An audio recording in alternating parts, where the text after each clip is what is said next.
Hey, you're keeping company with Connor, and you're listening to another Town Square Spotlight. Really excited about this episode. We've had her on for our sister program, In Touch, and now it's exciting that we get to transition her over to Spotlights, which is really, really cool. With us today, we have Rebekkah Smith Aldrich, Executive Director of the Mid-Hudson Library System, MHLS for short. They got a lot of really cool things happening with end of summer, going into the fall, back to school. A lot of good things when it comes to education, the arts, and entertainment, but also being prepared for certain things, especially when you got the weather that we had this last week. Holy cow.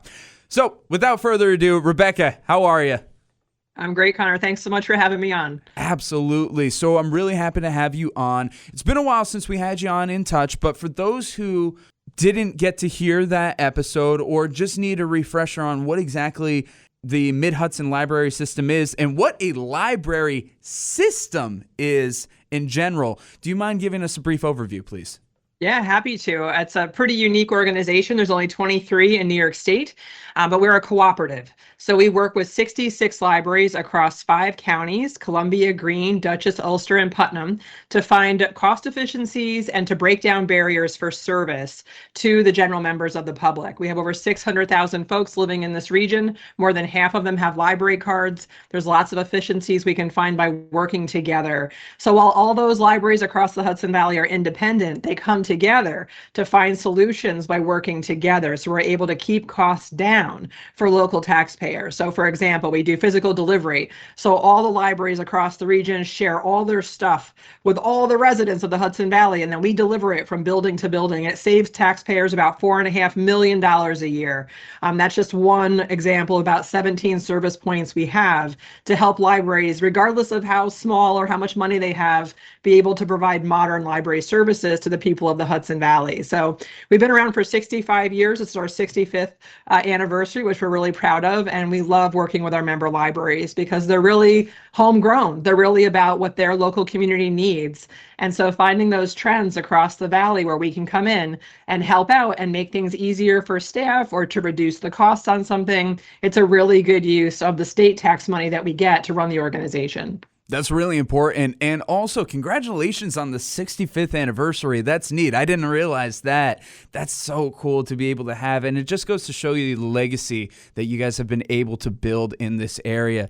And I feel like this really brings libraries into the modern day. I remember when I was a kid, I was kind of afraid of libraries. I thought they were old. I thought they were stingy. I just thought it's just like, I don't want to go in it. But it's really amazing. It's really amazing to see how libraries are so modernized, how beautiful some of the buildings are, some of the infrastructure, the technology, the way that they're able to work with each other. I think that's great that you're able to share and deliver. That's really cool. And there are how many libraries exactly in this system again across all the counties? Yeah, we have 66 across the 5 counties, going out of 70 buildings. A couple of them have branches because they serve larger areas. But, your comment about, being a little maybe intimidated or feeling like it wasn't friendly when you were a kid, that's certainly not the case anymore. We are like a go-to destination, particularly over the summer. We find that families are just drawn to libraries like crazy. We have these wonderful programs. We call them in general summer reading programs. And there's, the broccoli of the program is to help kids stay engaged with reading across the summer. But the libraries have become so inventive with how they get kids engaged with learning and being together and really having experiential learning going on across the summer and giving families low cost and free opportunities across the summer to keep their kids active and engaged and meeting other kids across the community they might not know otherwise. So, I was doing a little survey of our libraries. They were doing their kickoff parties in the first part of the summer, and I saw these crazy parties they were having at the libraries. Like folks were coming to do rock climbing and like bubble parties, and it was just, the kickoff to this great program that we have hundreds and thousands of kids across the valley participating in all summer long. So now I'm getting invited to all the closeout parties, which the big theme is ice cream, I've noticed. Nice. But I really think it changes the relationship young kids have with their library in the year 2024 that maybe you and I had as kids. Yeah, where was that when I was a kid? I know. Jeez, that sounds great. Wait, can I go rock climbing now, though, on whatever these things are? I think you don't. You're a little above the height requirement. I'm a little above the height. parties. Okay, that's Yeah. understandable. No worries. But that's so neat and that's so innovative. And that's a great way to be able to engage. Libraries are so much more than just a place where books can gather dust. They're not gathering dust. People are there. People are engaging. And it's all well kept. And the fact that you have all of these really cool, God, rock climbing. That one really threw me for a loop. That's pretty neat. But that's awesome that you have these kind of things. I also want to talk about some of the other things that you have in there. You say you have different reading engagements and sometimes you have guests. Can you talk about some of the people or activities that you bring in that might be traveling around or people who are around the area that you're looking to highlight and then help engage? Could you talk about that and any of your favorites or unique things that have happened throughout the summer? Yeah, absolutely. I think in years past, and people might have nostalgic memories of libraries of old days, it was really book centric, that physical book. And what we've seen over the past 20, 25 years is this expansion of the understanding of how people learn and how people grow through exposure to information, education, entertainment. So programming at libraries has exploded across the Hudson Valley. I think in the first decade I worked here, it had increased by 200% the number of folks that were coming through the doors for programs, maybe not even taking a book out, because some people learn by reading, some by hearing, some by doing. And so the new programs we're seeing libraries do are really speaking to those other types of learning styles, people who like to hear an expert speak about something or to experience. A lot of kids, they learn by doing. And so we're seeing folks bring together programs that are just fantastic.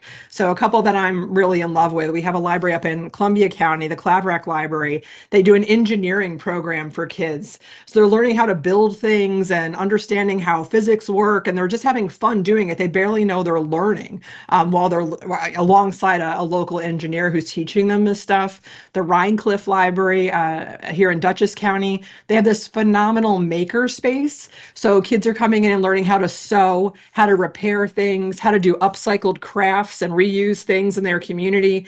The inventiveness, the creativity is just phenomenal. Down in Putnam County, they also have a maker space, one of the first libraries in the area to do that kind of work. They have a hydroponic garden in the library, like stuff you would never imagine, but it catches the kids' fancy, right? They're like, oh, what is that? I got to learn more. And that's the whole idea, is to engage kids with the outside world so they understand how nature works, how society works, how they are a part of a civic and civil society. And it's all done through really engaging programs. And we have just this wonderful host of folks from around the Hudson Valley, musicians like yourself that come in and do concerts at libraries.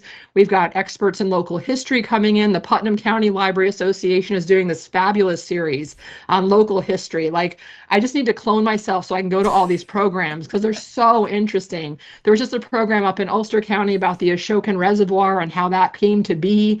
Like, it's history of the Hudson Valley that folks that are newer to the area have no idea about. So I think that not only for kids, but adults too are finding themselves really engaged and interested in stuff the libraries have to offer. And sometimes the programs are the gateway, like, the Ashokan Reservoir program. And then, well, I want to learn more about how reservoirs are made. Well, cool, we've got books on that. We've got a database where you can read articles about that. So it's a new way for folks to engage with what their library has to offer. But programming is huge across all the libraries in the Hudson Valley. That's amazing. You guys are your own event space more than anything else, and I think that's awesome. I think when you have the exposure to something, it makes people more receptive to it. I think when you're more hands-on, people are going to be more receptive to it. And my girlfriend, she's not from this area. She's more the Schenectady area, but this weekend, for example, I took her to the Statsburg mansions and estates and all that, so we checked that out. And that was her first time doing the tour, so it was new to her. But then also for me, it was like, oh, I didn't know that. Like, I lived here my whole life. I didn't know this. I didn't know that. And it's amazing. It just goes to show you what you can still learn about your hometown and the area, which I think is phenomenal. And Connor, one of the things I'll just share, excuse me. No, go for it. The other cool thing is the libraries aren't building centric as much anymore. So while definitely you're coming to the library location to check out books or come to many of the programs they offer, there's also digital collections. Yes. Most of the libraries now have museum pass programs, so you can without paying. You can borrow a museum pass and go visit the Intrepid down in the city, or go to Mass MoCA, or like the Clark. Like, you can go to all these amazing museums thanks to the relationships between libraries and museums in the region. So I think also understanding that the world isn't just at the library, we're helping to open doors across the valley to other experiences. Oh my God. See, I'm learning. I didn't realize that about the museum passes. Jeez. Okay, yeah, no, I'm going to have to get in on that. I was just talking about Mass MoCA with a friend of mine, so how we needed to get out there again. It's been a while. Amazing. That is so, so cool. And I really like the idea of going to see some of those museums, grabbing those museum passes, especially because we have back to school coming up, and people are going to be learning, and people are going to be back in the classroom. And some people, some classes will have their field trips, but then if you want to do it as a family or a group or however you want to break things up, you guys really are back to school centric with a lot of things going on, and you're a great way for people to save money and resources during that time. So if you could please get into that for me, talk about how the Mid-Hudson Library System can help with that back to school transition.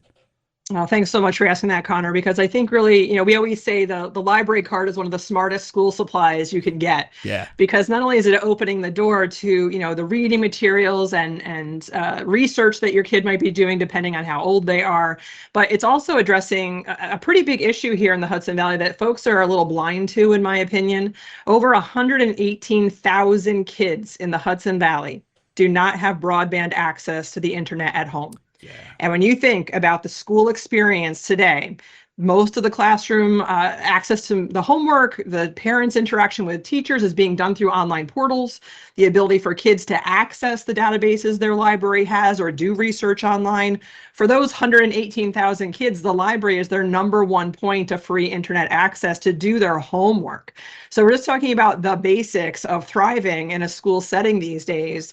So the public library really becomes the school library after school hours, on the weekends, and it becomes that augmented resource for families that are looking to help make sure their kids succeed in school these days. It's highly competitive in the Hudson Valley. We've got a lot of families very focused on student success, which is awesome. But seeing what those resources are, you've got to have your public library card to make sure you're getting access to the other reading materials you might need, the technology you might need to try out things, to get your service hours in if you're an honors student and you're going for your getting your final capstone projects in. Libraries are great places to do your service projects. We have this cool program coming up in October. It's across the Hudson Valley. It's called the Great Give Back. It's on October 19th. Every single library in the Mid-Hudson area is hosting a service project, so people from their community can come together and do good for their neighbors. Some are doing river cleanup, some are donating food to pantries. We've got 3 libraries doing pet adoption events, which are super popular. But really, that you want your kids out and about and experiencing and learning together, but also there's that very serious nature of the core basics, getting your homework done. How do I get this book in my kids' hands? Your public library card can solve a lot of those problems. That's incredible. And you said that's October when? October 19th. It's a Saturday. Yep, across the Hudson Valley. It's actually across New York State now, which is pretty cool. Oh, wow. That's really cool. And one thing that you were talking about there, and I just want to really highlight this in case it hasn't been very specifically mentioned. You say about having the library card, having that available to be able to get these resources. Now, having a library card, and please correct me if I'm wrong, having a library card with the Mid-Hudson Library System means that you can go to any of those libraries in the system, right? That does not just limit you to your local library. That gives you just about anyone in the system, correct? A+, Connor. You can go in the door of any of those 70 buildings. You can access the digital collections of all 66 libraries. You've got access to a phenomenal amount, literally millions of titles, thanks to these libraries working together. Your library card opens the door to all of that. Every single building, every single library's digital collections. It's right at your fingertips. Amazing. I just wanted to make sure, just in case that wasn't specifically said already, I wanted to highlight. I know myself, I have I think 3 or 4 libraries within the library system within a 15-minute radius of me. So, that's helpful. And I know I'm not the only one. So there you go. And then, as I was growing up too, my internet wasn't all that great. I remember when I was, when I was in high school, this would be after library hours, so I couldn't go to the library. But I remember like going to McDonald's just to use the free Wi-Fi there. Yeah. So there, I can speak from experience how that is so necessary to be able to have that kind of access. I think that's big. And I definitely post-pandemic too. I remember when I was in college, you have all the college resources, but then when the pandemic hit, everybody was sent back home and nobody was on the same playing field anymore. At least when they were on campus, you're able to have access to all that stuff. And then it showed the disparities and the levels of where everybody was. That's right. And we still see that today. We're still seeing that 4 years later. And in the early days of the pandemic, we had folks, teachers were teaching out of the trunk of their car in library parking lots because the Wi-Fi access was better than at home. So we were actually able to boost the Wi-Fi signals on 44 of the buildings in the Hudson Valley area. So 44 of the libraries have boosted Wi-Fi signals that go at least 100 yards out from the building to make sure the parking lots are covered after hours, to make sure we're broadening that access to the internet, because it is very hard to get through modern life without access to the internet. It is from now. Banking to school to just the basics we need to do to get through life. You need that access. And libraries are a really good gap filler in the areas in the Hudson Valley where broadband is not available or is kind of spotty, or the connections just really aren't at the speeds that people need for modern conveniences. No, amazing. No, I think that's great. And also really happy to hear about, the distance that gets. I remember sitting on the front porch of like Barnes and Noble in Poughkeepsie trying to get their Wi-Fi like after they closed a couple times. So that's awesome that you have that available. The resources are truly endless. And to really hone that in, want to talk about what you guys got coming up in September. September is National Preparedness Month, and you guys have this wonderful program, Library of Local. And it just goes to show you like the last weekend that we had with the horrible weather. You got to be prepared for just about anything. Hopefully we don't see too much more of that for the rest of the year, but you never know. And the library is able to offer a lot more than just books, digital media, and online access. So could you get into National Preparedness Month and the Library of Local for us?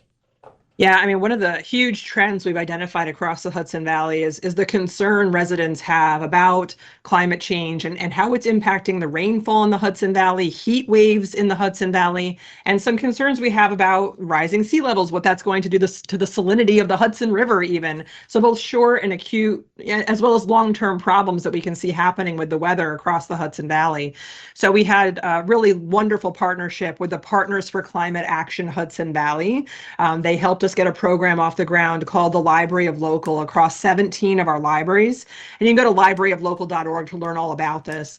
But these libraries specialize in collections related to climate solutions and food security and soon disaster preparedness, helping libraries connect with experts across the Hudson Valley, from the state citizen preparedness core training, where you get a free go bag to figure out how to get together as a family and make sure everyone, including your pets, are safe.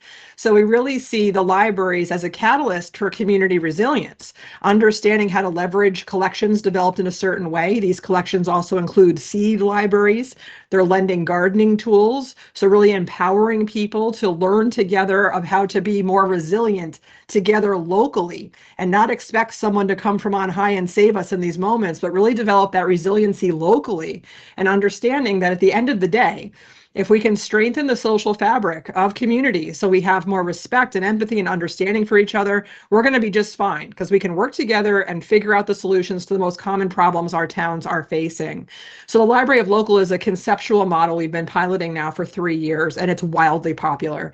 The programs are outrageously popular. People love learning how to can food, preserving food, learning some of the old ways of doing things. Yeah. Like if you're a fan of the show Alone, like learning bushcraft and how to identify edible foods in the forest, and like really getting back to the land and understanding how nature works for and with us.